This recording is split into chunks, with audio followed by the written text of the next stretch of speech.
காலையில் ஒரு வசனம் கற்றுக்கிட்டோம்ல, இந்த வசனம் தானே கற்றுக்கிட்டோம்.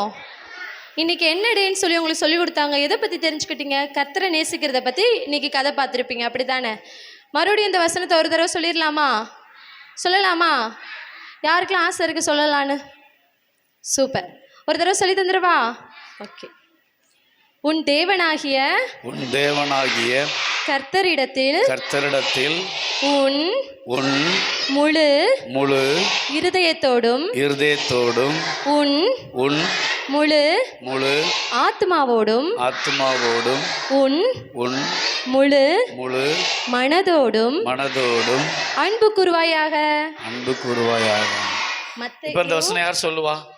யாரா ஒருத்தர் மனப்படமா? வேற யார் கை தூக்கு. தேவனாகிய கர்த்தரிடத்தில் உன் முழு இருதயத்தோடும் உன் முழு ஆத்மாவோடும் உன் முழு மனதோடும் அன்பு கூறுவாயாக. மத்தேயு 22:37.